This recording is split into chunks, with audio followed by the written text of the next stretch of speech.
Welcome back on board, everyone. It is the Borders and Globalization podcast series. I'm speaking from the traditional territory of the Lekwungen peoples in the Cerdagne region. Now, let's start the second part of our podcast about nation-state model and creative solutions for border problems with our guest, Nick Megoran. About creativities. In addition of the technique of enclaves or exclave, in the addition of about condominium, we have in Europe a lot of cross-border legal tools.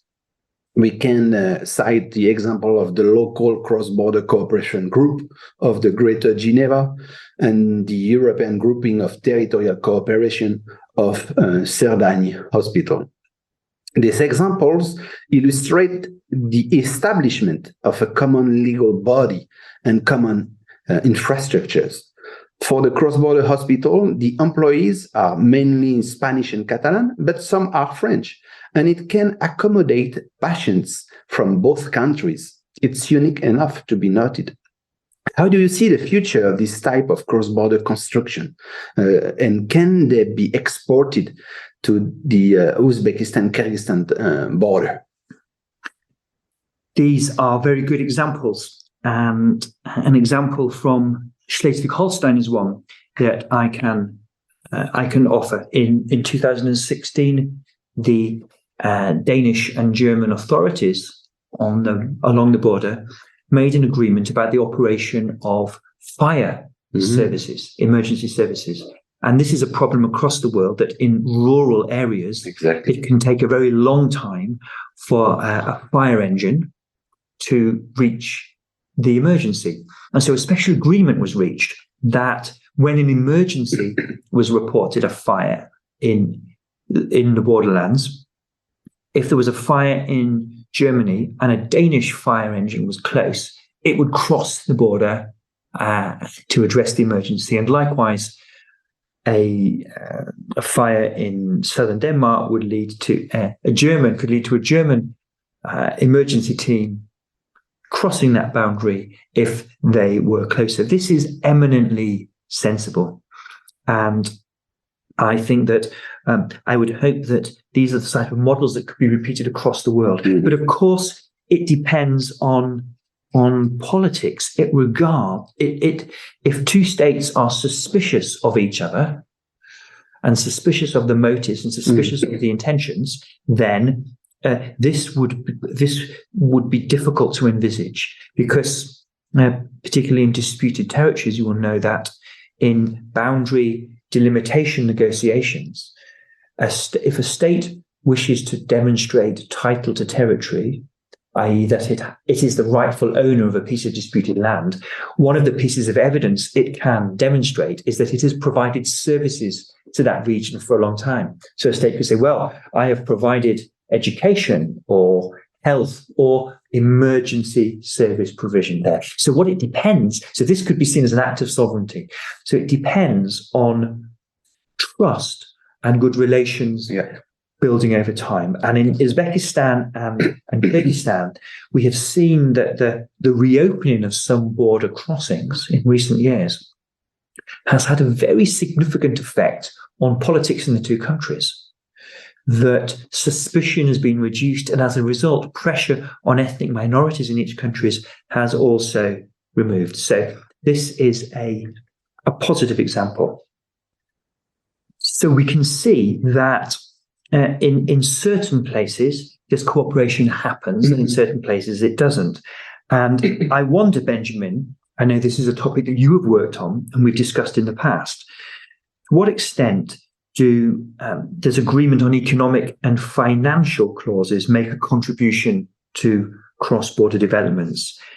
Or to put it another way, would you say that money is the solution to all the problems in border areas? Thank you, Nick, for this question. I'm very happy to answer. I have two examples in mind of international and cross-border economic and financial cooperation. First example is about the cross-border tax cooperation between Geneva and France. And a second example is an economic cooperation in the transboundary governance of the waters of the Columbia River between Canada and the USA. The Greater Geneva illustrates a cooperative cross-border area. The canton of Geneva in Switzerland welcomes 217,000 cross-border workers who live in France. And they invented a creative legal tool with a specific financial compensation agreement. Geneva contributes financially to the neighboring French municipalities in proportion to the number of cross-border workers identified in these French municipalities. The money, almost 345 million euros in 2022, goes directly into the pockets of subnational entities to finance their infrastructures, schools, roads, new buildings, etc. Yes. So that's a great example of economic and financial cooperation. Second example is the Columbia River Treaty between Canada and the USA. It's an international agreement between Canada and the USA from the 60s. In short, the deal was this one. Canada will build 3 dams to manage water on each side and protect US territory from the floods. Inside this agreement, the US have to pay Canada. The name is Canadian entitlement for the additional power generations that results from operation of the Canadian dams. The money is about between $200–300 million per year. And this treaty, this international treaty about the Columbia River, is currently under renegotiation. But it's considered as a very solid example of cross-border water governance. Knowing that since this year, 2023, some First Nation in BC have signed Columbia River Treaty revenue sharing agreements with the Canadian province of BC. And also, other example in Europe, Luxembourg is a state with 44% of its workers who are cross-border workers. So it's the same proportion with Geneva. And COVID has increased teleworking in this case. And with this case of Luxembourg, we see what we can call a defunctionalization of the international borders of a fiscal and social level subject to agreement on the redistribution of income from taxes and duties. What it means? It means cross-border teleworkers are authorized to work more days in their territory of residence, and the employer located in the country of employment is not subject to the social security system of the country of residence.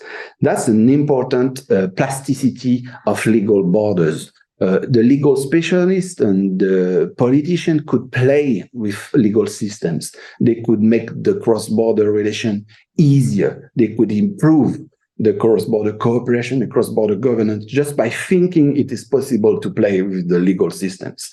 And that's a good example about the challenges created by the teleworking phenomenon. What do you think, Nick, about these systems of cross-border coordination?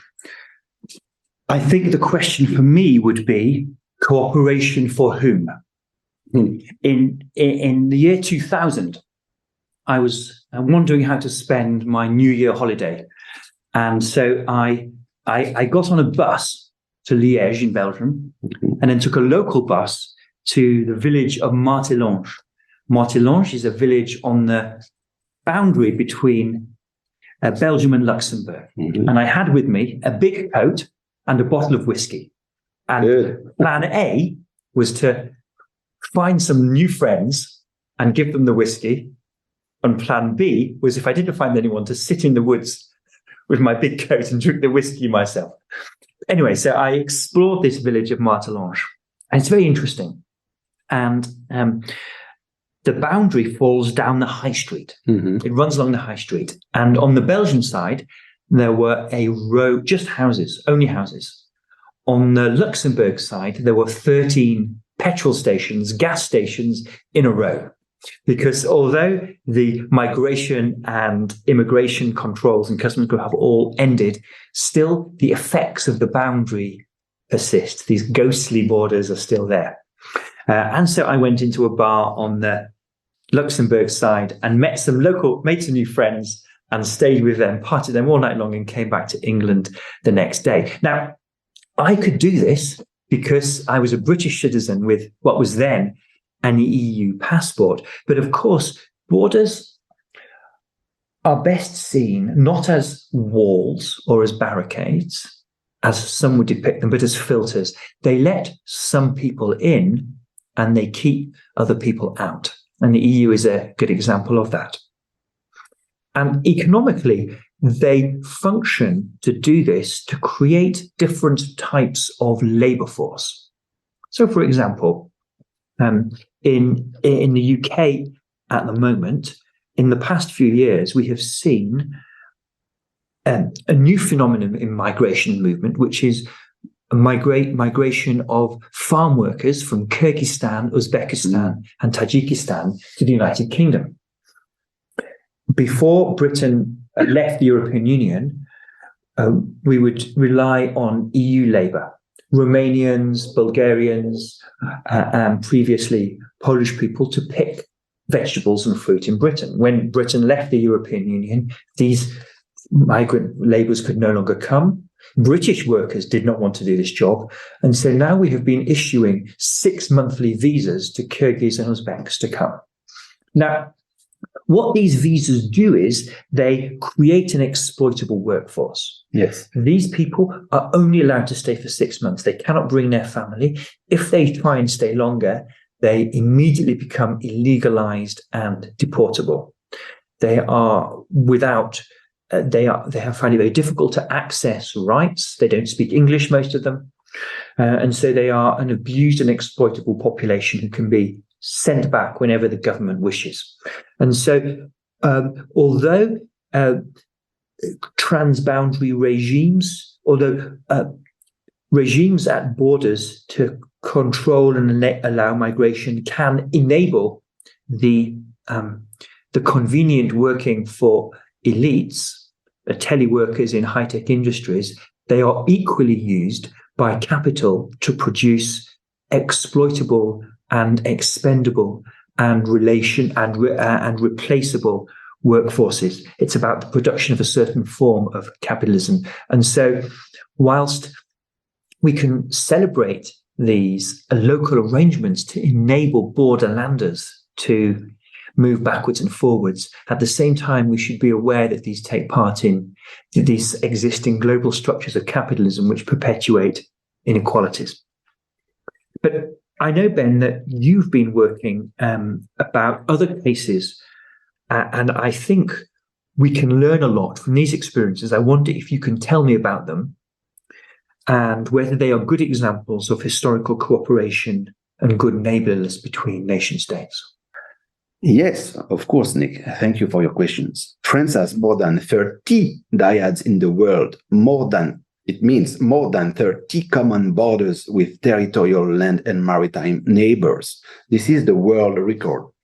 It is a very, very interesting case study. This country finally, therefore, has many problems of delimitation, of controls, of trades, of violence, of neighborhood cooperation and cross-border governance.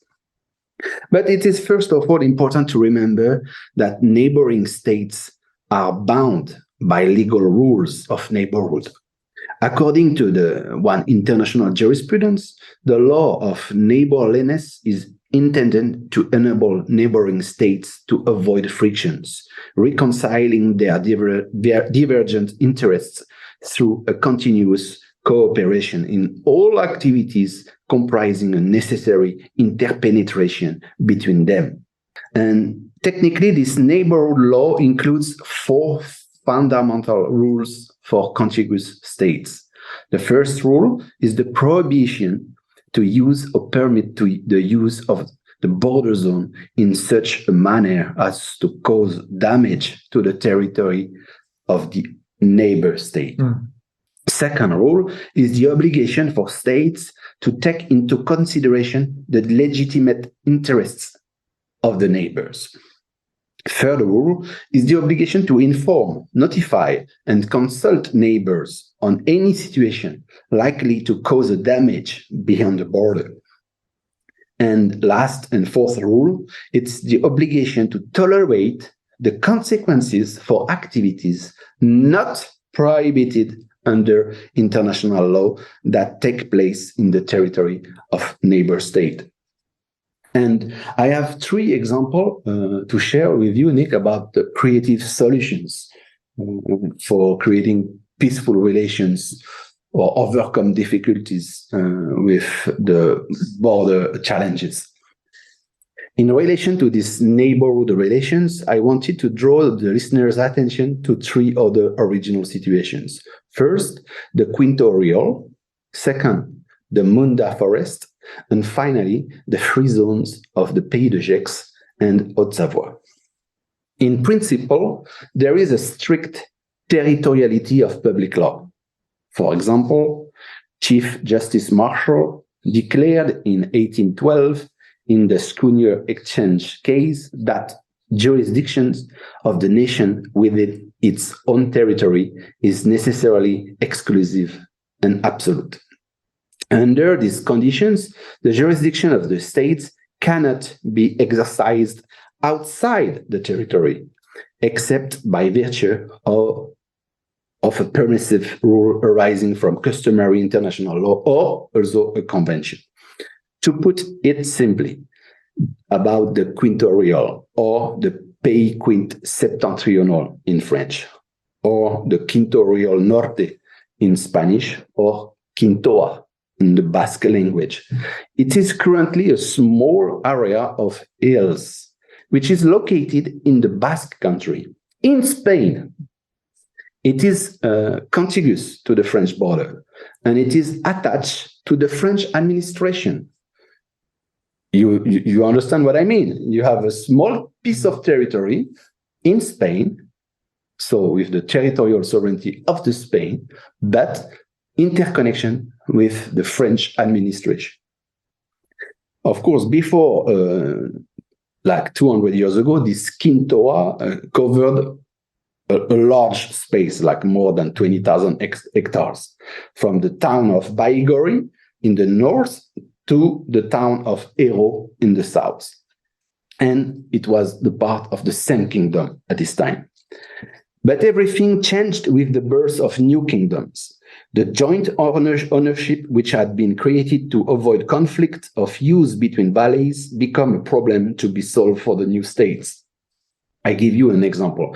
In 1858, an agreement put an end to the joint ownership of pastures, but offered a compensation to the French valley.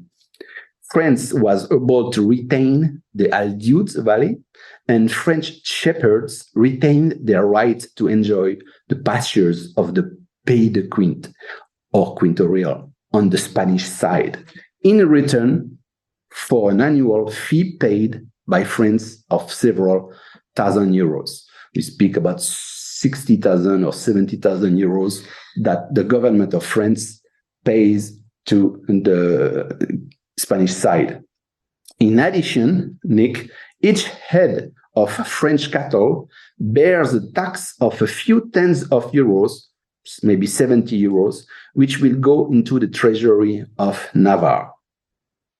And let me recall that about the history of the word quint or quint. This word quint, this is the name of this little space, Quinto Real, refers to an ancient tax of 1/5 on free-ranging herds of pigs. It dates back to a 13th century ordinance by the Crown of Navarre, which reserved royal rights in these mountains of this valley. In short, Nick, the Quinto Real is a very amusing and interesting case study about an exception of the borderlines. It's a very creative way of addressing this historical land use. Exactly. And this Pays Quint or Quinto Real is today inhabited by a few families in a few houses, maybe 10 houses and 30 people. These families pay the property tax to the Spanish administration of Navarre. It is the Spanish police which is competent for the regalian power. But the inhabitants, so these 10 families, are also functionally and administratively linked to France to pay, to vote, to have their education system, also for the access of water, the access to the roads, the access of electricity, and also the postal services. So in this case of the Quinto Real, Nick, we can say that this situation illustrates a decoupling between a territorial border between two sovereign states and a functional boundary lines managed by local actors. That was the example of the Quinto Real. Another small example is the situation of the Mundat forest. The situation illustrates the decoupling, this case, between the limit of sovereignty and the limit between state-private properties. Since an agreement in 1984, the Federal Republic of Germany has recognized the ownership of the territory of the Mundat forest by the French Republic, which is located, this forest, in German territory, very close to the French commune of Luxembourg.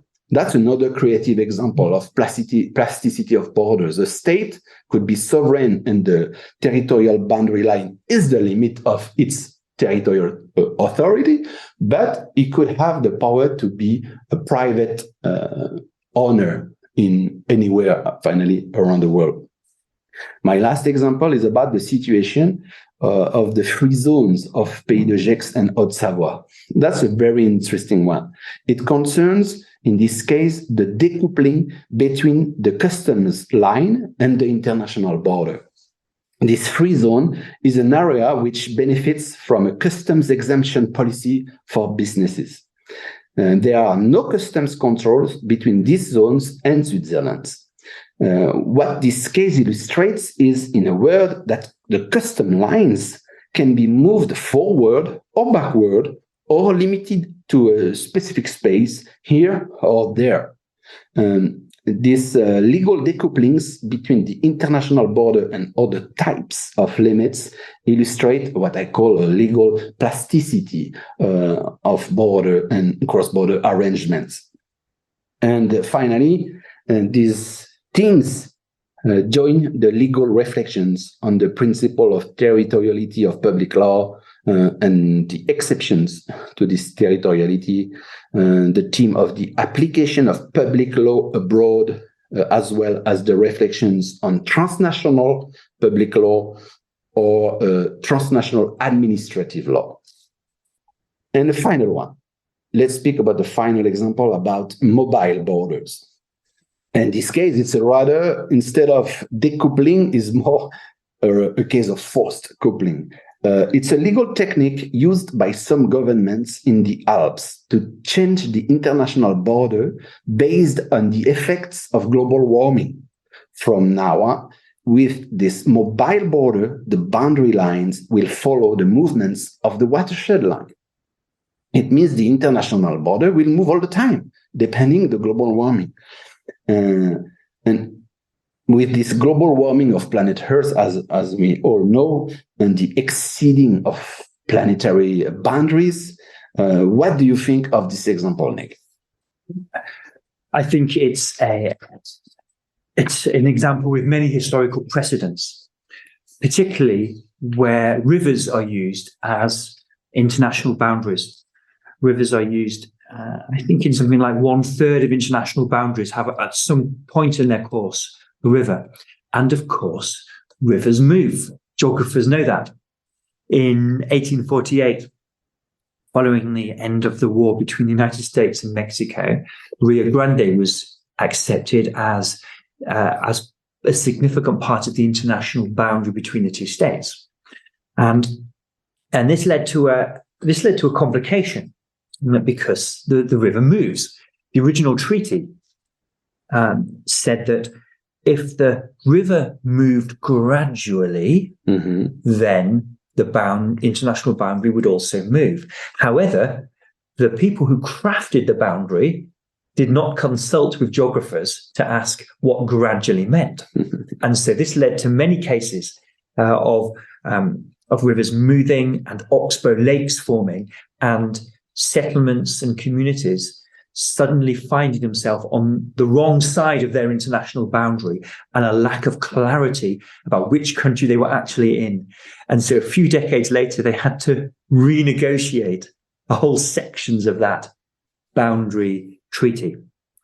And so, but the broader point is that, of course, that the Earth is always, the geomorphology of the Earth is always changing, but we have accelerated that, as your example shows, with global warming. And to me, this raises a broader question about the limits of the territorial system.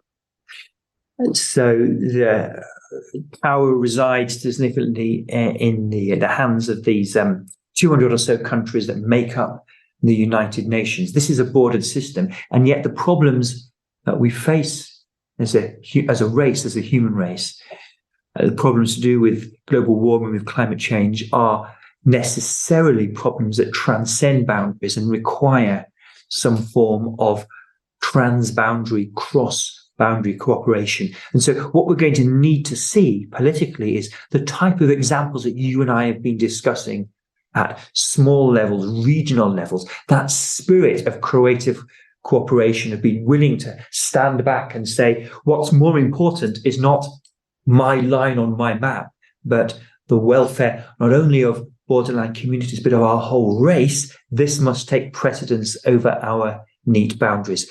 And so one of the big questions facing, I think, scholars of a range of disciplines and political elites across the world and human populations across the world is, can we transcend this bordered nation-state system?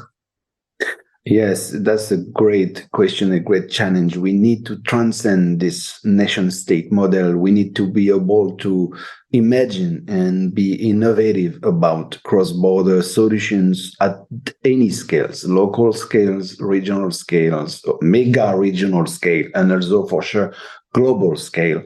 And I know some authors who are speaking about global law and global Earth law, which could take in consideration everything, the planetary boundaries challenges, but also the rights of every people, every communities, every group of humans in this planet. And Nick, is the end of our conversation about creative solutions for border problems. Last question, but not least. Finally, Nick, what is the added value of political geography for border studies? What can we learn through this discipline? Well, thank you, Benjamin. I have thoroughly enjoyed our conversation. Your question is a generous one from someone who's not a geographer themselves. Political geography means, as I said at the start, describing the world. And one of the most puzzling and intriguing aspects of a map is magical. You look at a map of the world and it looks natural. These firm borders with their neat edges and then multicolored states. We think it's natural, but it's not. Political geography is the study of how the world is made, geograph, how the world is drawn and graphed. And just as physical geography shows us that the physical geography of the world, the geomorphology, is formed by all these natural processes, in exactly the same way, the political geography of the world is also made and created. And because it's made and created, it is a political geography. It can also be made differently. And this is the lesson. The example that you gave, the marvelous example of the free zones, the Mundat forest, the Pays Quant, etc., is the expression you used, a decoupling of the boundaries of formal sovereignty with various legal, financial, administrative boundaries. So the lesson of political geography is that I think we must think here that territory, that sovereignty is not a zero-sum game, that the nation-state system is not only modern, it's also a fiction. It's never existed as clearly as the maps show. It is always frayed at the edges, and people have always found creative ways to deal with some of the problems that have been thrown up. So what political geography can show us is that sovereignty is not a zero-sum game, and that we can find creative and imaginative ways to address some of the problems that borders throw up. And I think a final point to finish on is that we must not fall into the trap of the territorial trap of thinking that these actions are done primarily by states. Non-state actors must be crucial in driving these, whether these are regions or others. And I think a final point I would like to finish on would be the importance of anarchism. That one of the things you don't see on a map of the world are the communities that people have chosen to create outside of those state structures. We think in North America of the Amish or Mennonite communities, groups of religious communities who've chosen to live with different ethics, pacifist, Christian communities who refuse military service, who refuse neoliberal capitalism. They have managed to find ways to persist even within the nation-state system and carve out their own ethics. And I think it is in such communities that we can also see another hope for humanity in the future, that as groups of citizens, maybe citizens in borderland communities, we could hopefully increasingly say, I don't like what these two states have been doing. We will make our own reality. And I think in many of the examples that you demonstrate and you show, these are state agreements, but they are driven by local dynamics. Exactly. And it is in this hope for the future that we as citizens of the world and citizens of borderlands can choose to remake the borderlands, to make them work for us, that I think political geography can point us to some hopeful ways forwards at these fraying state edges. Thank you very much, Nick. There is a key message finally, is there are a lot of innovative and creative tools and ways to understand better borders and the model of the state or the nation state. And we could think about more legal or juridical biodiversity of the human's constructions, not only the state construction, not only the European Union construction, not only international organization, but also different other human, legal, juridical, political construction. Is a message of freedom, finally. Thank you very much, Nick, for participating in our podcast series. It was a great discussion on a very interesting region in the world and about some creative tools to overcome the legal phenomenon of national boundary lines. Thank you. It has been a real pleasure to take part in this conversation. Thank you, Nick. This was the Borders in Globalization podcast. Thank you for your attention and see you next month for the next issue. Bye-bye.